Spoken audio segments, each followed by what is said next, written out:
Hello, Zemalf here, and in this video I'll be reading a book from Skyrim, Warrior. This is the third part in the series The Life of Eslaf Erol. Warrior by Reven. This is the third book in a 4-book series. If you have not read the first 2 books, Beggar and Thief, you would be well advised to do so.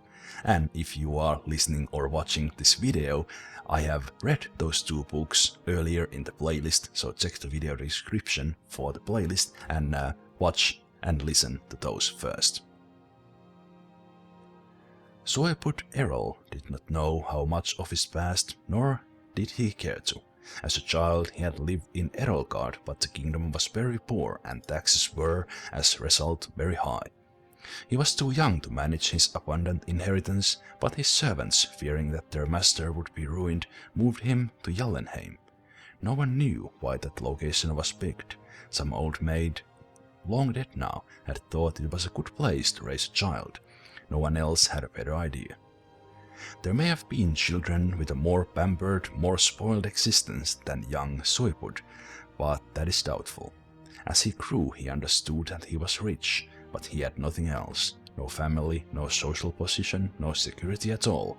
Loyalty, he found out on more than one occasion, cannot truly be bought. Knowing that he had but one asset, a vast fortune, he was determined to protect it and, if possible, increase it.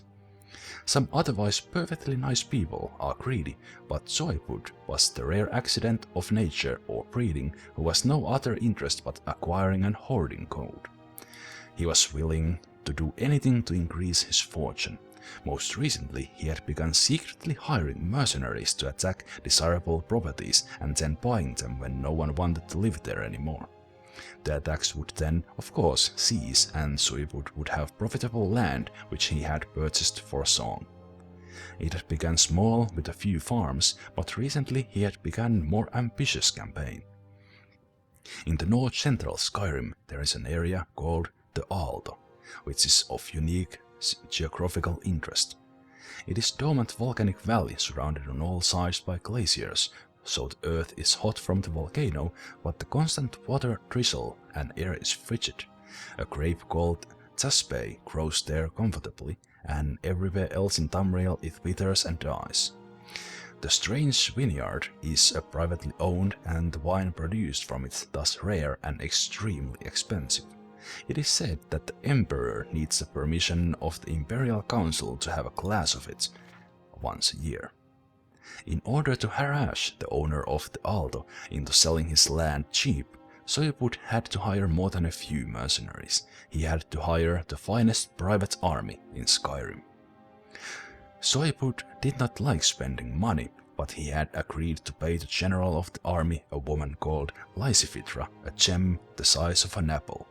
He had not given it to her yet. Payment was to be delivered on the success of the mission, but he had trouble sleeping knowing that he was going to giving up such a price. He always slept during the day so he could watch his storehouse by night when he knew thieves were about. That brings us up to this moment when, after a fitful sleep, Soepud woke up at about noon and surprised the thief in his bedroom. The thief was Eslaf.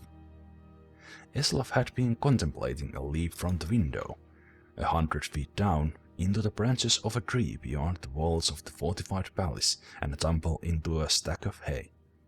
Anyone who has ever attempted such a feat will testify that it takes some concentration and nerve to do such a thing. When he saw that the rich man sleeping in the room had awakened, both left him, and Eslaf slipped behind a tall ornamental shield on display to wait for Soepud to go back to sleep. Soepud did not go back to sleep. He had heard nothing but could feel someone in the room with him. He stood up and began pacing the room. Soepud paced and gradually decided that he was imagining things. No one was there. His fortune was safe and secure. He was returning to his bed when he heard a clunk. Turning around, he saw the gem, the one he was to give to Lysifitra, on the floor by the Atmaran cavalry shield. A hand reached out from behind the shield and grabbed it up. "Thief!" Soepud cried out, grabbing a jeweled Akaviri katana from the wall and lunging at the shield. The fight between Eslaf and Suibut will not go down in the annals of great duels. Suibut did not know how to use a sword, and Eslaf was no expert at blocking with a shield. It was clumsy, it was awkward. Suibut was furious but was psychologically incapable of using the sword in any way that could damage its fine filigree, reducing its market value. Eslaf kept moving, dragging the shield with him, trying to keep it between him and the blade, which is, after all, the most essential part of any block. Suibut screamed in frustration as he struck at the shield, bumping its way across the room. He even tried negotiating with the thief, explaining that the gem was promised to a great warrior named Lysfitra, and if he would give it back, Suibut would happily give him something else in return. Eslaf was not a genius, but he did not believe that. By the time Suibut's guards came to the bedroom in response to their master's calls, he had succeeded in backing the shield into a window. They fell on the shield, having considerable more expertise with their swords than Suibut did, but they discovered there was no one behind it. Eslaf had leapt out of the window and escaped. As he ran heavily through the streets of Jallenheim, making jingling noises from the gold coins in his pockets and feeling the huge gem chafe where he had hidden it, Eslaf did not know where he should go next. He knew only that he could never go back to that town, and he must avoid this warrior named Lysfitra who had claims on the jewel. Eslaf Erol's story is continued in the book King, which I will read next, and you can find the playlist in the video description and continue to that. I'll see you there.